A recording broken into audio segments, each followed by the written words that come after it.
Jujur kami khawatir kepada video Bang Hercules ini. Kenapa? Karena khawatir rakyat salah paham.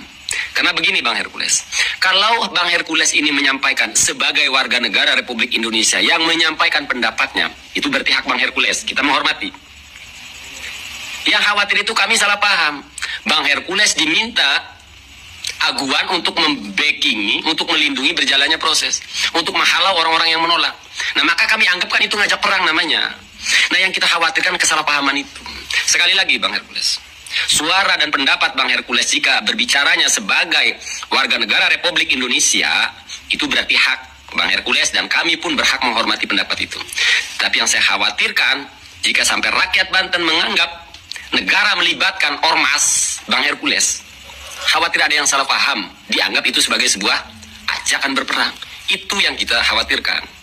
Loh, kita mah pribumi, mempertahankan tanah airnya, udah nggak mikir menang kalah. Saya sangat memahami apa yang disampaikan oleh Akang Mahesa ini, bahwasanya ketika tiba-tiba muncul video dari Haji Hercules menunjukkan sikap mendukung, bahkan kalau judul yang di YouTube-nya itu adalah semacam pesan untuk orang-orang yang dalam tanda kutip keberatan atau mungkin menghalangi PIK 2 itu. Maka pertanyaan paling dasarnya adalah, Haji Hercules ini bicara atas nama apa? Kalau atas nama warga negara Indonesia, kita di negara yang demokrasi, semua orang berhak berpendapat.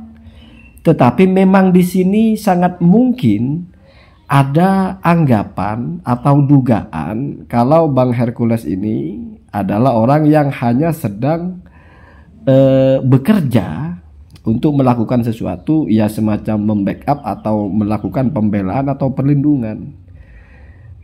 Dan narasi-narasi pertanyaan seperti itu di tengah dunia demokrasi itu hal yang biasa. Jadi kita ingin tahu Anda bicara sebagai apa, kapasitasnya apa. Dan sepanjang Bang Haji Hercules berbicara memang sepertinya itu tidak terjawab. Mungkin langkah selanjutnya yang penting adalah Bang Hercules ini kalau mau buat video lagi, ya mempertegas posisinya sebagai apa? Sebagai orang yang peduli kepada bangsa ini, peduli kepada pembangunan bangsa ini misalnya. Karena kalau saya lihat videonya justru lebih ke arah menjelaskan sisi positif dari PIK 2 itu, yaitu menyerap tenaga kerja bisa ribuan orang.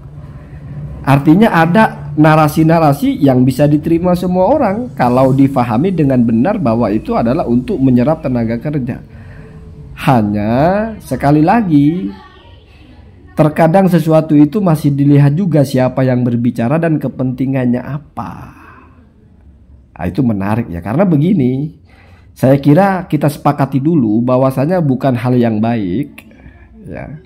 Setidaknya menurut kebanyakan orang, kalau ada satu ormas atau apapun itu yang dibayar untuk kepentingan satu kelompok, artinya sebagai pelindung.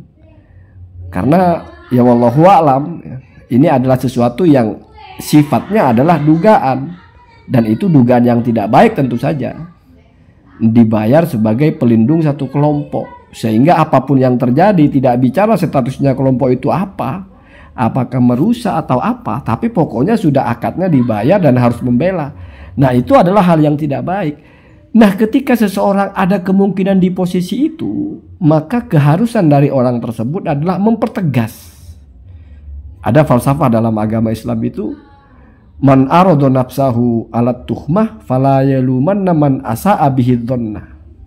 Kalau kamu sudah ada di posisi memang layak dipersepsikan buruk, maka jangan ngamuk, jangan komplain, jangan nggak setuju kalau orang berprasangka buruk. Karena kita terbiasa menilai sesuatu itu dari dohirnya seperti apa, lalu kita membangun prasangka. Misalnya ada laki-laki sempoyongan keluar dari bar, ya kita mesti menyangka dia habis minum-minum. Atau ada laki-laki perempuan bukan muhrimnya keluar dari hotel, masuk dulu beberapa jam kemudian keluar dari hotel. Maka asumsi orang apa? Mereka melakukan tindakan seksual yang ilegal, melanggar agama. Apakah pasti seperti itu? Bisa saja tidak. Bisa saja di dalamnya itu yang ngobrol-ngobrol saja. Dan status hukumnya berbeda. tidak bisa dianggap perzinahan. Tetapi kalau kamu melakukan seperti itu, maka ya wajar orang beranggapan kamu melakukan perzinahan. Inilah maksudnya, jangan sampai kita itu ada di posisi yang dipersepsikan orang atau berpotensi dipersepsikan orang untuk kita ini adalah melakukan keburukan. Ya nggak perlu saya bacakan rumit-rumit. Dulu Rasulullah SAW itu ketika berjalan dengan istrinya, ketemu dengan orang, dikasih tahu, ini adalah istriku, ini adalah istriku. Sampai-sampai ada sahabat itu yang agak risih, ya Rasul, siapa yang mungkin menyangka engkau itu akan melakukan pelanggaran hukum dengan berjalan atau berdoa dengan perempuan yang bukan istrinya? Siapa ya Rasul?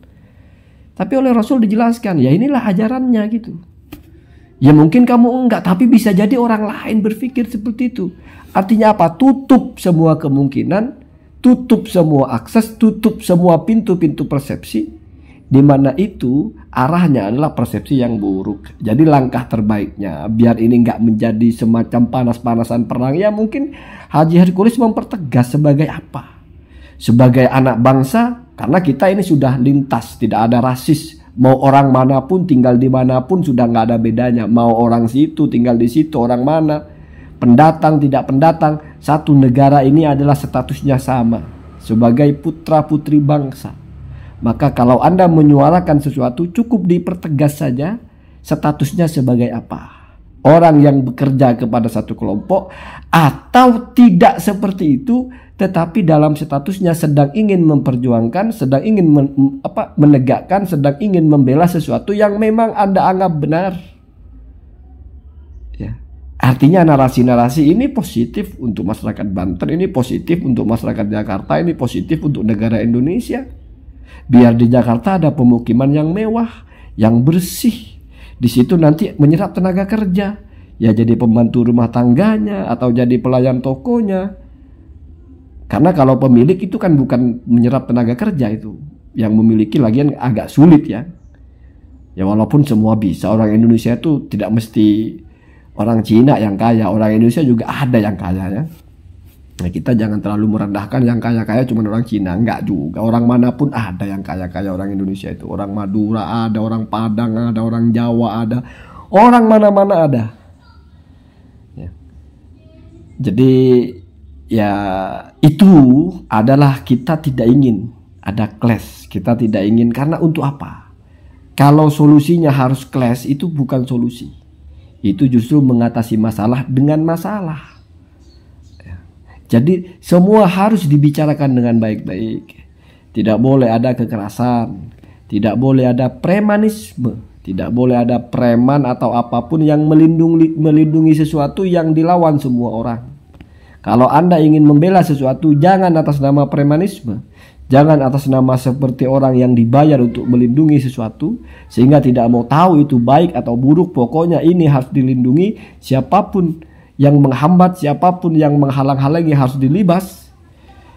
Ya itu ngajak perang kalau seperti itu. Makanya harus dipertegas saja ya. Mungkin Bang Hercules lebih bersuara lagi. Kenapa membela PIK misalnya? Kenapa harus menjadi pembela atau pelindung PIK? Apa orientasinya?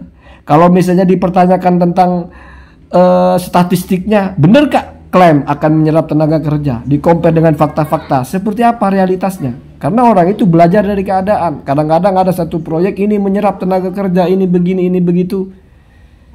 Orang tidak serta-merta menerima itu. Orang juga meng-compare dengan padanannya gitu. Apa benar terjadi seperti itu? Ketika tidak terjadi, orang bisa berpikir ini sama dengan yang sebelumnya. Menyerap tenaga kerja, mencerdaskan atau memajukan ekonomi bangsa hanya lip sync. Maka itu butuh penjelasan itu. Butuh memahamkan itu, bahkan butuh uji, bahkan butuh evaluasi, butuh komparasi, bahkan butuh juga narasi statistiknya. Bagaimana datanya? Apa yang diserap? Siapa yang diserap? Berapa siklus kemajuan ekonomi masyarakat oleh itu? Lebih besar mana efeknya? Lebih besar mana mudaratnya? Itu kalau kita mau hadapi dengan kepala dingin. Ya semoga semuanya baik-baik saja. Baik-baik saja di sini bukan berarti berdamai dengan kehancuran, tidak. Berdamai itu jangan diartikan mengalah kepada kesalahan. Itu bukan berdamai, itu pengecut. Berdamai itu adalah mencari jalan terbaik Sehingga semua pihak itu tidak ada yang arogan, tidak ada yang semena-mena, tidak ada yang maunya sendiri. Apapun harus dicari jalan terbaiknya. Apalagi ini skalanya besar, mesti pemerintah di situ ada andilnya. Ini bukan rebutan sawah 1 orang 2 orang. Ini bukan masalah orang mau bikin rumah 5x5 atau 10x10. Ini enggak. Ini tentang penggarapan lahan yang ribuan hektar. Dan itu akan berimbas jangka panjang. Ya. Bagaimana orang-orang yang tinggal di situ, apa efeknya dengan kultur atau budaya atau bahasanya kearifan lokal yang di situ dan sebagainya. Itu semua butuh kajian yang komprehensif. Bagaimana masyarakat memahami itu kalau mau dengan cara baik-baik. Tapi kalau mau cara cepat, tidak mau tahu, berangas berongus, ya wallahu alam ya. Kadang-kadang kita memang tidak sabaran ya. Allahumma tina